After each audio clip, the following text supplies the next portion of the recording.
Les amis, salut à tous. On va faire une vidéo un peu spéciale aujourd'hui. On est venu voir les 60 ans de la 911 dans une lustrerie juste à côté de chez moi. Ça sort un petit peu du contexte habituel de la chaîne, effectivement, mais quand vous allez comprendre l'atmosphère qui règne dans les locaux dans lesquels justement se trouve l'exposition, vous allez vite comprendre pourquoi j'ai voulu vous faire cette vidéo.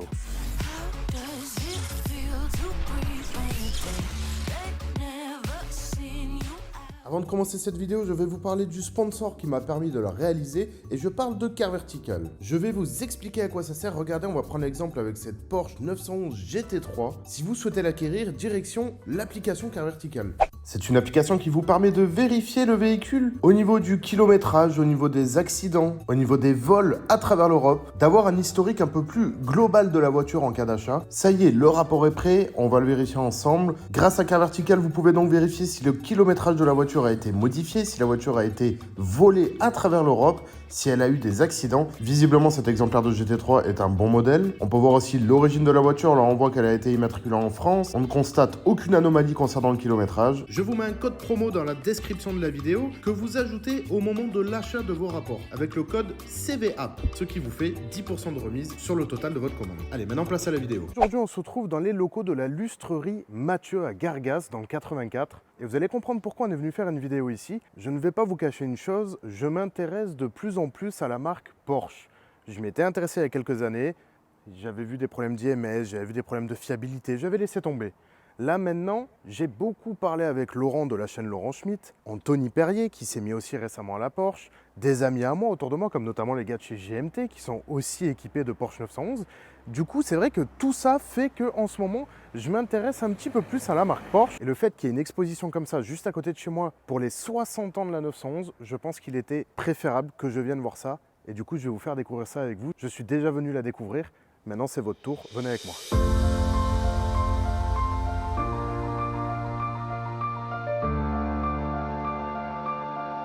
L'exposition se déroule en 3 zones. Là, ici, on va rentrer dans la zone numéro 1 qui va être composée, vous allez voir, de quelque chose d'assez particulier. Je n'en avais jamais vu auparavant. Elle est juste derrière la baie vitrée. Je vous propose de rentrer avec moi. Regardez, déjà, on a un magnifique exemplaire ici commémoratif justement pour les 60 ans de la 911 avec le gros 60 sur le côté, une sellerie. Direct, ça vous met en bouche en fait. Il y a du bois à l'intérieur.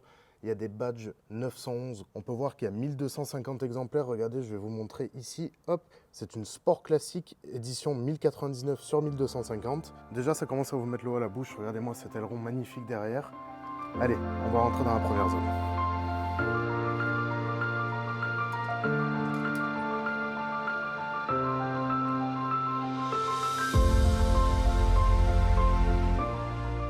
Alors les amis, donc vous avez en face de vous le tout premier bébé sorti des usines de Porsche avec le badge 911. On est sur un modèle de 1965. Elle était motorisée à l'époque par un moteur de 130 chevaux avec une cylindrée de 2 litres. Elle a vu le jour en fait au salon de Francfort en septembre 1963. En gros, cette voiture, si vous voulez comprendre, elle a été créée pour rouler de manière sportive tous les jours. Vous pouvez aussi bien aller au travail avec que partir en voyage le week-end ou aller vous faire un call de manière sportive tout simplement.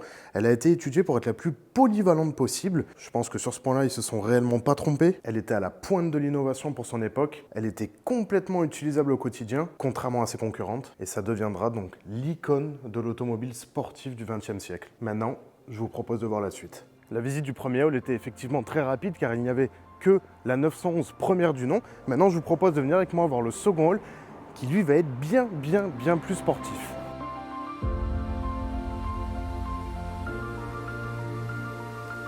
Les amis, bienvenue dans le hall principal, regardez-moi ça. Je ne sais pas ce qui est le plus beau entre les lustres, les voitures, la configuration.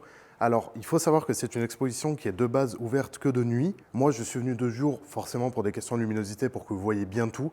Mais je vous laisse imaginer une seule seconde ce que peut être ce lieu une fois qu'il est de nuit. C'est tout simplement impressionnant. Je remercie vraiment 1000 fois la lustrerie Mathieu de m'avoir ouvert les portes exclusivement pour moi, pour faire ma vidéo. Et ça, encore une fois, c'est grâce à vous et c'est pour votre plaisir que je fais ça. Regardez, on est dans un calme, comme si on était dans une église. C'est presque reposant mentalement. Je pourrais passer la journée ici, clairement. C'est vraiment magnifique. Il y a beaucoup de versions sportives de Porsche. Regardez en face de moi. On va commencer avec une 911 Carrera RS 2,7 litres 1973, 210 chevaux à l'époque. pour moi une des versions sportives les plus mythiques de Porsche, je peux le dire parce que je l'avais en miniature. J'ai beaucoup bavé sur ce modèle. Bien évidemment, elles sont dans un état proche de la perfection. À côté, on va retrouver une 964 Carrera RS, 1992, 250 chevaux. Alors, on est toujours sur des modèles atmosphériques. Il faut savoir une chose quand même, c'est que entre cette version de la Carrera RS et celle-ci, il y a eu 20 ans d'écart. Il y a quand même 20 ans d'écart qui séparent les deux modèles. On sent quand même que cette version était loin d'être dépassée pour qu'ils en sortent une 20 ans plus tard. Ils avaient quand même une certaine avance technologiquement parlant, on va dire. Le design a forcément évolué. Elle a été allégée. Elle a des roues en magnésium, capot en aluminium, vitres légères, siège baquet spécifique à la voiture. Encore une fois, on est sur une voiture polyvalente avec laquelle on peut autant se faire plaisir sur les routes que sur le circuit sans broncher. La suivante, encore plus impressionnante que la précédente. Surtout, vous allez voir après, par son énorme aileron qui est derrière, c'est juste impressionnant. Ça, c'est pour moi le Graal. La 993 Carrera RS Club Sport. Club Sport, pourquoi? Vous allez le voir après directement. 300 chevaux, 1270 kg, 1995, 277 km/h. C'est l'arme absolue sur le circuit. Elle défend les valeurs de la RS et encore plus ici une version Club Sport allégée à l'extrême. C'est extrêmement rare. Il y a eu 227 exemplaires de produits. Et regardez donc pourquoi c'est une Club Sport. Regardez jusqu'où ils sont allés dans l'allègement de la voiture. Alors, on devrait pouvoir y voir, voilà, à l'intérieur, vous avez tout simplement pas de place arrière, pas de moquette, pas d'insonorisation. À l'avant, c'est pareil, c'est très peu insonorisé. On a un aileron monumental à l'arrière pour appuyer l'arrière de la voiture. C'est très impressionnant pour l'époque. Sortir une voiture avec un aileron aussi gros, on a des écopes d'entrée d'air, regardez, dans l'aileron. En fait, je veux que vous compreniez pourquoi je commence vraiment à m'intéresser à la marque Porsche. C'est que ce modèle-là, on est d'accord, remettez-vous-le bien en tête, 1995. C'est quand même pas rien. Et la couleur, je vous en parle même pas, elle est magnifique. Juste à côté, on va retrouver une GT3 RS 996. On est un petit peu plus récent dans le temps, on est en 2004, sorti à 682 exemplaires. C'est une GT3 RS, c'est pas une GT3 standard. Je connais un célèbre photographe qui a une GT3 standard, qui est quand même déjà un bel outil de guerre. C'est une voiture qui a été quand même assez particulière, la 996, parce que c'est celle qui a marqué le temps d'arrêt du refroidissement moteur par air de Porsche et on est passé au refroidissement liquide. Je ne sais malheureusement pas pourquoi cette voiture a été autant boudée. Un changement de refroidissement, je ne comprends pas, mis à part certains disent que la sonorité a changé, mais je ne comprends pas vraiment pourquoi cette voiture, au contraire, a été dans l'avancée technologique, a été autant boudée par les puristes. N'étant pas puriste, c'est celle de mon enfance, donc forcément la 996, je l'apprécie énormément. Surtout quand très jeune, tu as malheureusement vu le film 60 secondes chrono. Je vais prendre mon outil. C'est pas un outil ça. C'est un putain de pavé. Eh, décale pas. Tu nous as amenés là. Comment tu vas te démerder pour nous en sortir?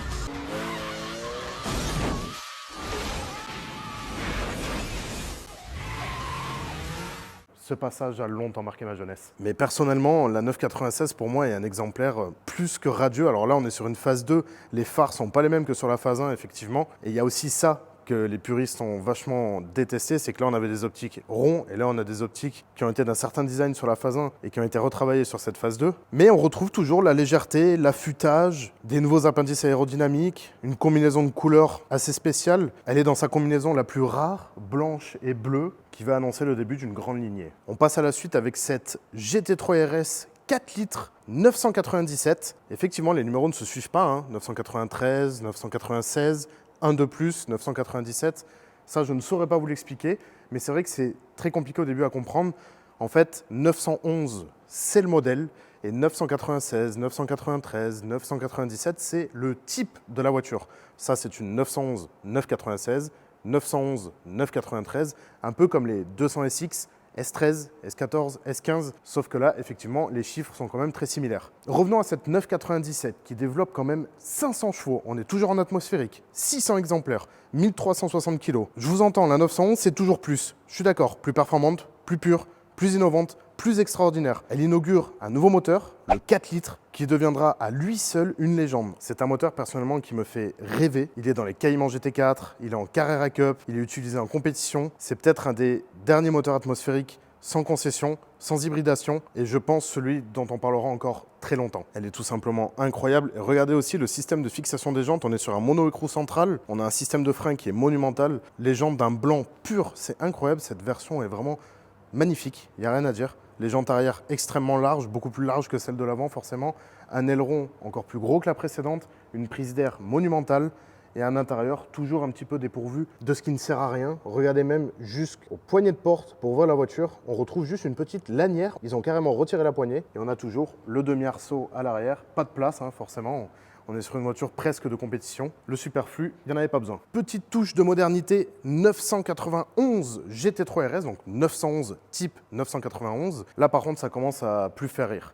On est sur un modèle 2018, 520 chevaux, 1300 kg toujours. C'est le modèle à posséder, pas seulement parce que c'est l'une de 911 les plus rapides sur circuit, mais aussi parce que c'est devenu un vrai trésor, une véritable œuvre d'art. Elle est dans toutes les collections, toutes les expositions, mais aussi dans beaucoup de sorties circuits. Ça devient un peu le laboratoire de la marque pour expérimenter toutes les nouvelles technologies qui permettent de rouler toujours plus vite. Elle inaugure un nouvel aérodynamisme, des roues arrière directrices et elle est de plus en plus légère avec un capot en carbone. C'est une vraie GT3 RS digne du nom. Sur ce point-là, on est d'accord. Le design est vraiment de plus en plus agressif. Regardez ces prises d'air qu'on va retrouver sur le côté. C'est tout simplement magistral. La configuration des couleurs, pareil, une voiture verte avec des ceintures vertes, un arceau vert et un intérieur de siège, regardez, vert également. Je trouve que la configuration est tout juste parfaite. Il n'y a rien à dire. L'aileron, toujours de plus en plus gros. Les deux échappements centraux, c'est juste majestueux, c'est magnifique. Vraiment, pour moi, là, on frôle la perfection en termes de design. Et là maintenant, attention à vous, je vous le dis parce que clairement quand je l'ai vu, j'ai eu un choc. Je vous présente la dernière GT3 RS, justement dans l'enceinte de la lustrerie Mature. Regardez-moi ce monstre.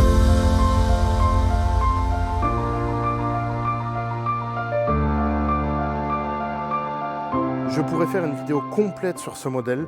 Là, il faut quand même se rendre à l'évidence. Quel constructeur vous propose une voiture aussi agressive? On dirait directement qu'elle est sortie de la compétition automobile. On croirait qu'elle sort du Nürburgring qui est juste derrière cette fenêtre.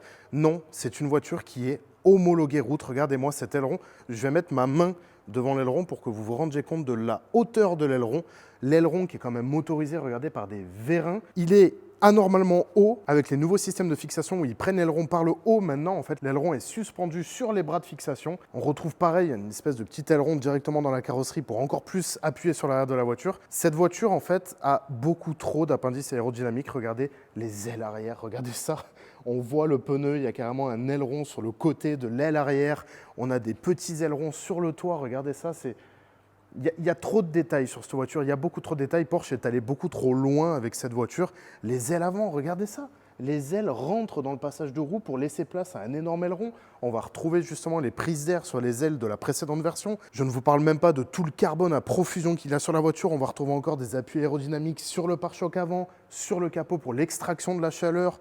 Enfin, c'est n'importe quoi. Cette voiture est bardée d'appendices aérodynamiques. Je n'ai clairement jamais vu ça sur une voiture sortie de série. C'est donc la 992 GT3 RS modèle de 2022. On est sur 525 chevaux. Le moteur n'a pas grandement évolué par rapport à sa grande sœur, ça je vous l'accorde. Mais je pense que 525 chevaux sur une voiture comme ça, avec un aérodynamique aussi énervé, je pense que clairement, on n'a pas besoin d'en avoir plus. On est toujours sur un modèle atmosphérique, toujours pas de turbo, toujours pas d'hybridation, rien du tout.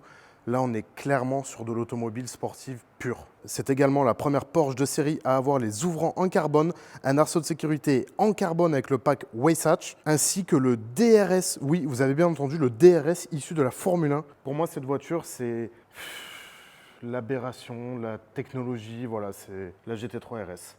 Allez, venez avec moi, maintenant on va changer de secteur, on est toujours dans le même bâtiment, mais on va passer dans l'aile Speedster. Vous allez comprendre pourquoi, je vais vous expliquer. Là, ici, vous allez découvrir les Porsche Speedster. Speedster, pourquoi? Alors, c'est pas du cabriolet, c'est pas du Targa, c'est encore une autre type de carrosserie. Regardez, on est sur une 911 traditionnelle, sur laquelle, en fait, on est venu poser un énorme capot, renfermant du coup le toit de la voiture, ce qui donne à l'arrière une forme assez particulière. Il y a beaucoup de gens qui aiment, il y a beaucoup de gens qui n'aiment pas. Là, on est sur une 991 2019, 1948 exemplaires, c'était quand même assez limité, 510 chevaux. Personnellement, j'apprécie énormément. Vous voyez, ça donne vraiment une forme assez particulière. L'intérieur, toujours aussi moderne. Là, par contre, on va retrouver du confort à l'extrême, contrairement à tout ce qui est GT3. Là, on visait vraiment le sport classique avec vraiment du confort et des options. Également motorisé par un moteur 4 litres. C'est quand même une voiture qui avait le moteur de la GT3 RS, mais sans les arceaux et tout le reste. On progresse un petit peu plus et regardez juste derrière ce qu'on retrouve, le modèle juste avant, 997, avec des jantes vraiment par contre type rétro que j'apprécie énormément. Là, je vous avoue que la 97, c'est délicat. Moi, personnellement, c'est pas ma came, dans le sens où, regardez l'arrière, je le trouve quand même un peu disgracieux.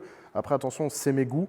Je trouve qu'il est un peu trop bombé par rapport à la 991 ou aux anciens modèles, vous allez voir. Il y a quelque chose qu'ils auraient pu un petit peu plus travailler, mais après, encore une fois, comme je vous dis, c'est mes goûts. L'intérieur magnifique. Modèle 2011, 408 chevaux, 356 exemplaires. Là, par contre, c'était extrêmement limité. Elle n'a pas été produite en 993 ou en 996. Il y a eu un énorme gap entre ces deux précédentes que vous allez voir un petit peu plus tard et celle-ci. Par contre, pour les collectionneurs, étant donné qu'il n'y a eu que 356 exemplaires, ça en fait un modèle extrêmement désirable. On va passer ensuite à la deuxième génération de Speedster, la 964, 1993, 250 chevaux, 931 exemplaires. Je ne sais pas si vous vous rendez compte, mais on va retrouver vraiment un pare-brise extrêmement bas sur ces modèles. Regardez comme il tire vers l'arrière et comme il est très très bas. Regardez peut-être sur le côté, vous vous en rendrez un petit peu plus compte. Par contre, là, on retrouve, voilà, encore une fois, ces appendices aérodynamiques qui prolongent les sièges jusqu'à l'arrière de la voiture.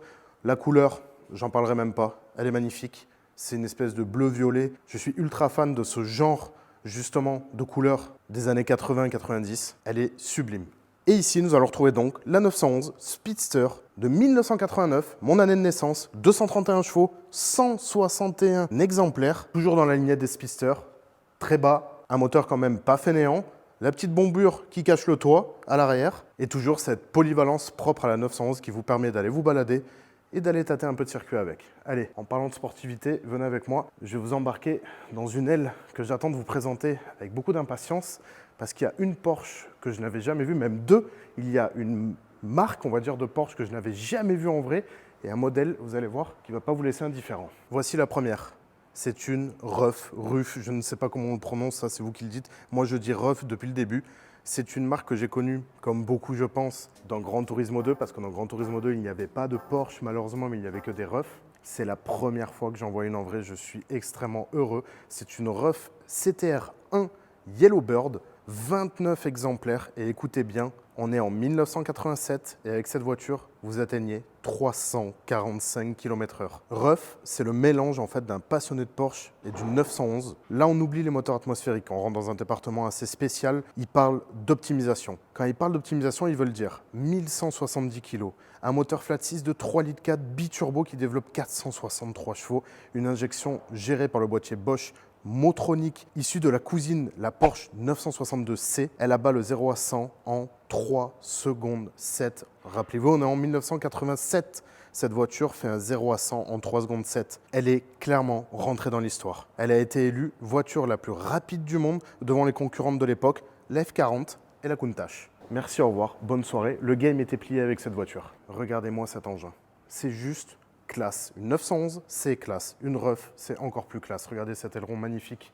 Ces jantes avec un déport extrême, logo RUF, c'est juste incroyable. Et ce tout petit logo, c'est ça que j'aime, c'est qu'ils savaient se faire discret, ils mettaient un tout petit logo RUF derrière. Cette voiture est juste magnifique. Je pense que conduire ça, biturbo, 3,4 litres, 460 chevaux, dans ces années-là, il fallait vraiment pas dormir derrière le volant. Nous allons passer à la dernière voiture de ce hall et regardez, la Porsche 959.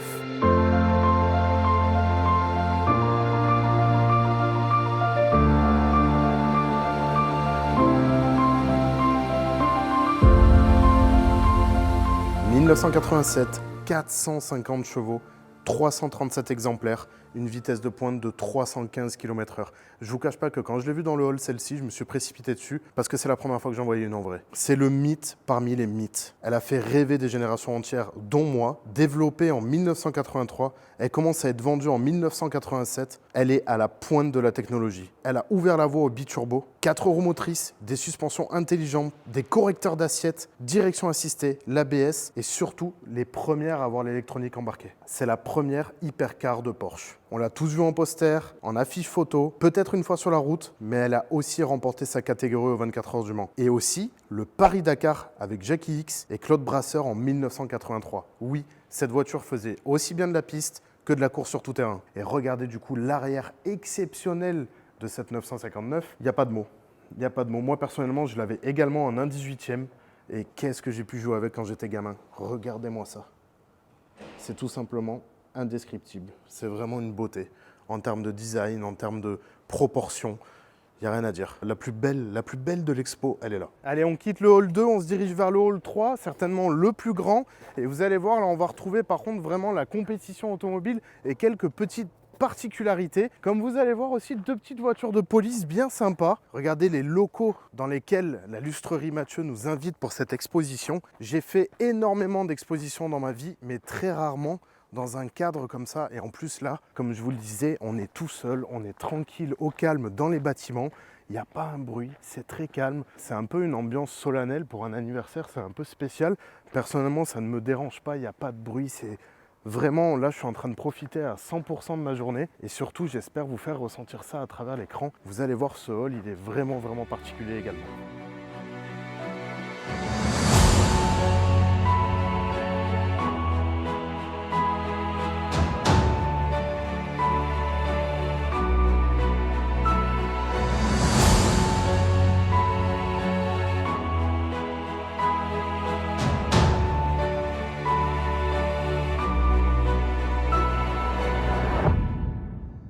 Ça commence direct avec une magnifique Targa. Regardez-moi cette configuration. C'est peut-être pour moi aussi la plus belle couleur de cette exposition. Une espèce de bordeaux magnifique avec les logos Porsche et 911. Regardez, de la couleur dorée. La combinaison est juste parfaite. C'est une Porsche Héritage. Le côté Targa également en doré sur le côté. C'est juste magnifique. La configuration intérieure, pareil, est majestueuse. Le petit 911 sur le tableau de bord à droite. Les sièges blancs, le laqué à l'intérieur est tout simplement sublime. Les jantes type rétro avec des énormes disques de frein. C'est donc une 992 Targa 4S de 2021 qui fait quand même 450 chevaux et limitée à 992 exemplaires comme sa version type 992. Juste à côté, on va retrouver la grande maman des Targa, la Porsche 912 de 1967.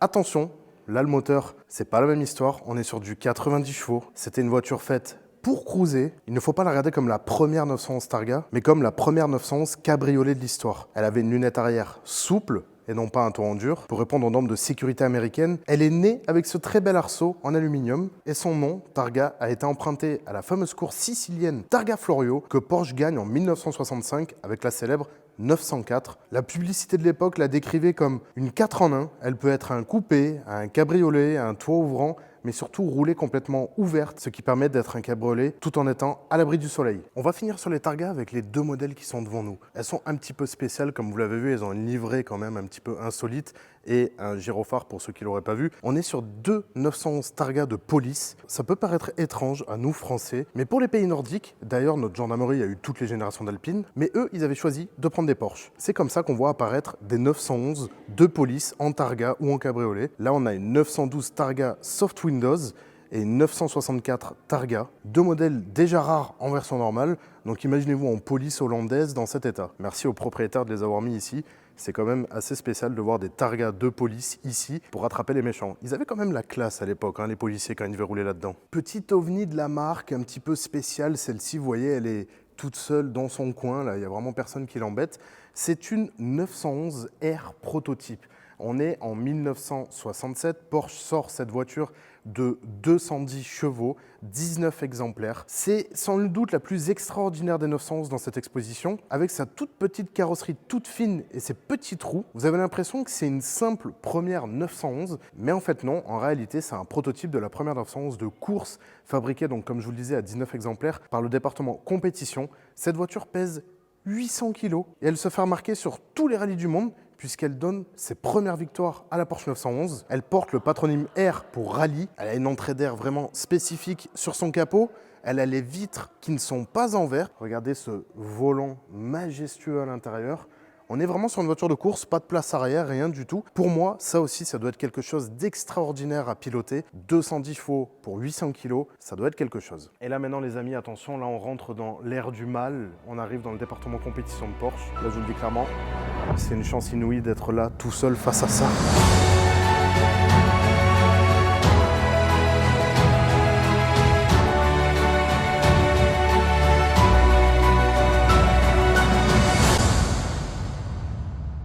Allez, venez Venez, je vous embarque, on va faire le tour là en descendant. On va retrouver une petite 911 2,5 litres ST, 1972, 240 chevaux, 24 exemplaires. Là, on retrouve une 911 RS, 255 chevaux, 20 exemplaires.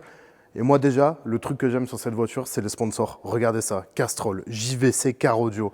On va retrouver les vieux sponsors d'époque et ça, j'adore. C'est vraiment les livrets automobiles que j'aime par-dessus tout. On est dans du sport là, on est vraiment dans des voitures typées sport, compétition avec extincteur à l'intérieur. Seulement 20 exemplaires. On la connaît probablement pas, mais c'est une véritable RS. Malheureusement, elle ne parvient pas à dominer ailleurs que sur des terrains avec de l'asphalte dans la catégorie groupe B de son époque, qui sont souvent équipés de moteurs turbocompressés. Celle-ci reste en atmosphérique. Et là, attention les amis, waouh, ça fait bizarre de voir ça devant soi.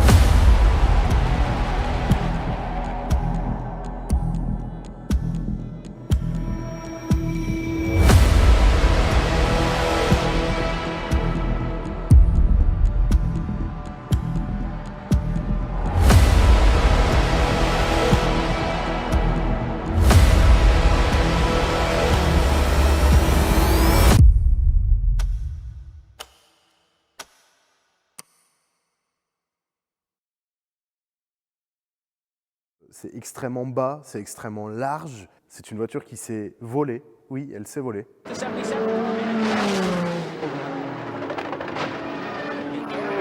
Nous sommes juste en face d'une 996 GT1 de 692 chevaux pour 1050 kg.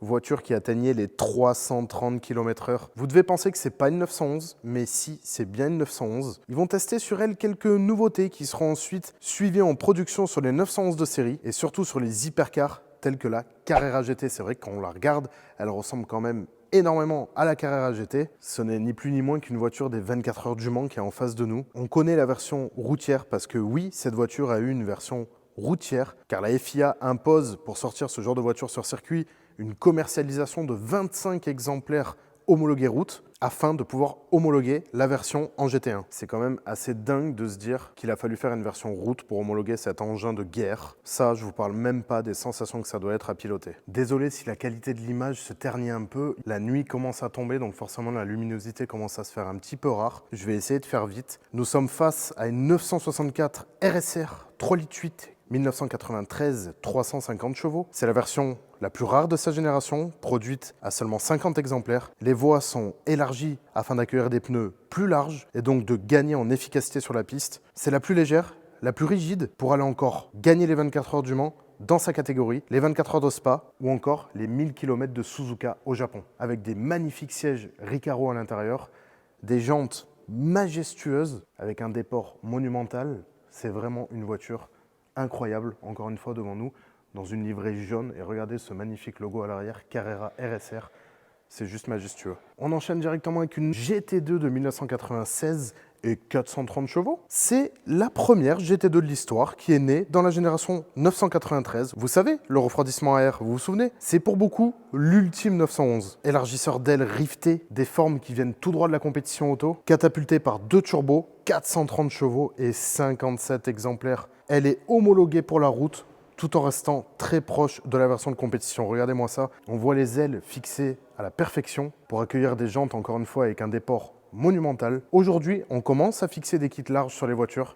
Porsche le faisait déjà dans ces années-là. On peut vraiment dire qu'ils étaient en avance sur beaucoup de points. On va retrouver une petite 991 R de 2007, 510 chevaux, 991 exemplaires encore une fois. Les 991 exemplaires ont été vendus en quelques jours. Elle fait directement référence à son aïeul de 1967. Son héritage lui permet de conserver une boîte mécanique, des fonds de compteur verts et une zone rouge approchant les 9000 tours. Et oui, Porsche rassemble un petit peu tout ce qu'il y a de bon dans l'automobile, comme par exemple la zone rouge extrêmement élevée qu'on peut aussi retrouver chez Honda par exemple. Là, on va retrouver la voiture de compétition de monsieur Arthur Mathieu, avec laquelle justement il vient batailler dans sa catégorie, que j'avais également vu sur le circuit du Castellet. Quand j'étais invité par Castrol, j'avais énormément flashé sur cette version, parce que j'adore les voitures violettes et un peu roses. Il faut dire ce qui est, j'adore cette couleur, c'est typiquement les années 90-80. Et étonnamment, je la retrouve devant moi maintenant. Rassurez-vous, on n'est clairement pas sur un modèle homologué, hein, on est d'accord, on est exclusivement réservé à la compétition. Et je peux vous dire qu'avant de pouvoir maîtriser un engin pareil,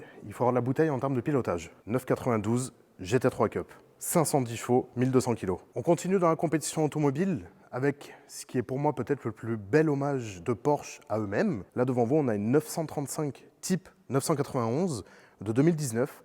On est sur une voiture qui sort 700 chevaux, 77 exemplaires. Cette voiture est issue de la 991 GT2 RS. Elle a abattu tous les records à sa sortie. Elle est allégée et composée de beaucoup de carbone. Les 76 euros propriétaires s'affrontent sur la piste dans la catégorie GT1. C'est une voiture qui est bien évidemment non homologuée sur route, mais qui est réservée à la compétition auto ou au circuit. Elle est équipée de 2 turbos et comme je vous le disais, elle sort 700 chevaux. C'est une voiture formidable. Regardez ces magnifiques jantes BBS avec le système de refroidissement pour les freins. Ils sont venus vraiment chercher l'aérodynamisme dans ce modèle. La déco est juste magnifique. Regardez cet arrière qui est prolongé à ne plus en finir. C'est juste anormalement long. On a un énorme aileron, encore une fois, pour appuyer l'arrière. Et là, regardez ce qui se cache juste derrière. 2 énormes sorties d'échappement, bien implantées dans le diffuseur en carbone. Je pense qu'on a, sur cette voiture, l'arrière le plus magnifique de la collection. Regardez, on dirait tout simplement un avion de chasse. Enfin, je ne sais pas comment vous définir ça, mais entre le carbone, les tiges de réglage, les échappements, les appendices aérodynamiques, on est clairement sur l'arrière le plus impressionnant de la collection et on sent que là, il y a vraiment une recherche de l'aérodynamisme poussée dans son moindre retranchement. Juste derrière moi, l'ancienne 935, un petit peu moins puissante, on est sur 590 chevaux, mais on est en 1976 et ça fait 900 kg pour une vitesse de pointe de 340 km/h. C'est juste inimaginable. Elle a tout gagné en endurance. Les 24 heures du Mans, celle de Daytona, gagné 6 fois d'affilée, les 12 heures de Sebring. Cette voiture est tout simplement une arme de destruction massive. Cette voiture a également fait des courses de côte. Cette voiture est tout simplement la terreur des circuits. Je pense que quand Porsche arrivait sur les circuits avec, il y a beaucoup de constructeurs qui avaient la goutte au front de se dire « Merde, ils sont là. Regardez ces jantes. Regardez juste ces jantes chromées, magnifiques. Énormément de déport. J'aimerais juste avoir une roue comme ça dans mon salon posée dessous ma table basse. Des écopes en alu sur les ailes. Regardez, on a un petit palmarès aussi sur la vitre ici. Le filet anti-défenestration, un aileron encore une fois majestueux. L'arrière est travaillé justement pour encore une fois appuyer l'aérodynamique de la voiture.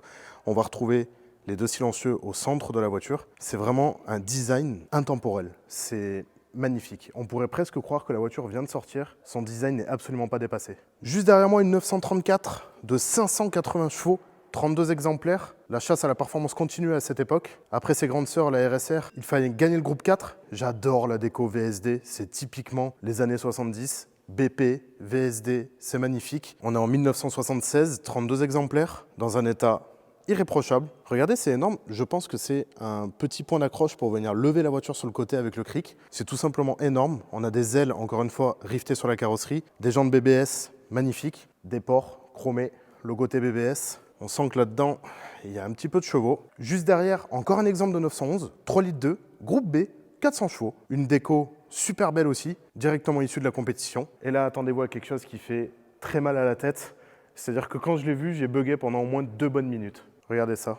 Est-ce que vous voyez ce que j'aperçois juste là? Oui, un énorme, gigantesque turbo avec une sortie directe et une wastegate externe posée à l'arrière comme ça, proéminent, même pas caché de cette énorme Porsche. Oui, énorme, parce que regardez encore une fois, le train arrière de cette voiture, il est juste anormalement large. L'aileron est surdimensionné. En fait, dans cette voiture, j'ai l'impression que c'était la course à la démesure.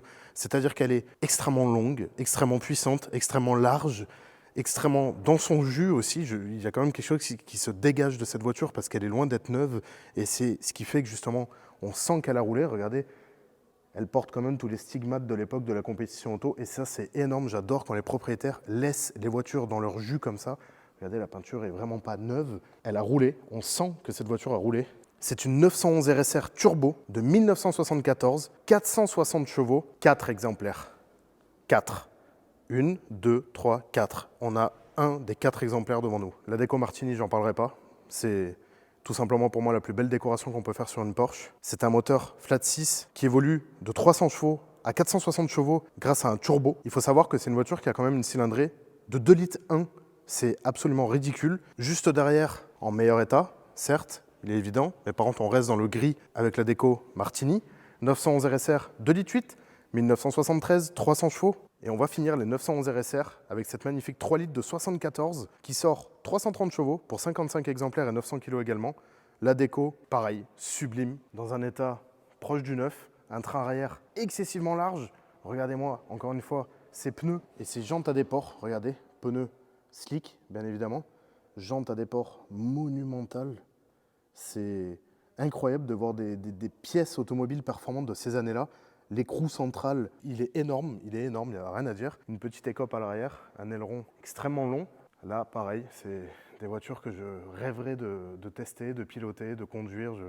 Je rêverais un jour de poser mes fesses là-dedans et de me dire dans ma vie, j'ai conduit une véritable voiture de course d'époque et en plus une Porsche. Et on va finir cette exposition avec peut-être ce que j'apprécie le plus chez Porsche. Vous savez que j'aime les voitures suralimentées, vous savez que j'aime les voitures préparées, donc forcément les 911 Turbo, c'est ma cam et ça, j'adore. Et on va commencer avec ce qui est pour moi certainement la plus belle, la 930 de 1989, encore une fois une voiture de mon année de naissance. 330 chevaux, vendue en France par l'importateur Sonoto, extrêmement confidentielle, seulement 10 exemplaires verront le jour. Elle a un châssis sport, un abaissement de la caisse, un bouclier avant très caractéristique, 4 sorties d'échappement, un intérieur emprunté à la 959 et une liste impressionnante d'options. On enchaîne direct avec une 964 Turbo, rouge, magnifique, 3,6 litres, 1993. Là, on commence en 93 à sortir des puissances quand même homologuées route assez énervées de série. On est sur 381 chevaux, 84 exemplaires. Si jamais ça vous intéresse, j'ai la possibilité de vous faire un essai d'une 964 Turbo. Dites-le moi en commentaire si vous voulez que je vous fasse un essai de cette voiture. Je vous annonce que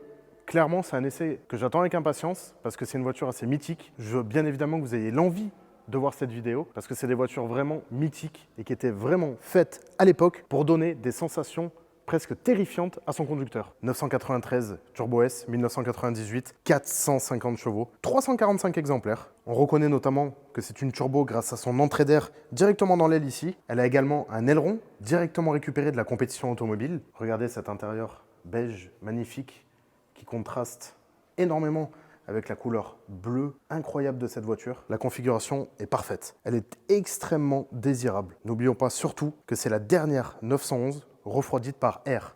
Turbo et refroidissement par air. Oui, et là, voici une version que j'apprécie également énormément, la 996 Turbo S, rouge, magnifique. J'ai vraiment un faible pour les Porsche rouges. 2002, 450 chevaux, habituée depuis 30 ans au refroidissement par air. On a eu du mal à l'accepter. Elle doit rester meilleure, mais sans rien changer. Par rapport à une turbo de base, il n'y a absolument aucune différence en termes d'esthétique, mis à part le logo à l'arrière qu'on va retrouver avec le rajout S à côté du turbo. Je vous montre, désolé encore une fois pour la luminosité, le coin ici est très sombre. Et on va retrouver également de magnifiques sorties d'échappement sur cette petite Turbo S. Là, on arrive dans un monde un petit peu plus moderne, une couleur aussi rare, assez particulière, 991 Turbo S, 607 chevaux, 200 exemplaires. C'est une Turbo S exclusive cab. Oui, c'est une cabriolet. On peut prendre 600 chevaux en cabriolet avec un aileron sublime à l'arrière, regardez. Par contre, une chose que je vais retenir sur ce modèle, c'est la couleur. La couleur et les petites touches de carbone comme les entrées d'air, les rétroviseurs et l'aileron. Magnifique. L'arrière, incroyable.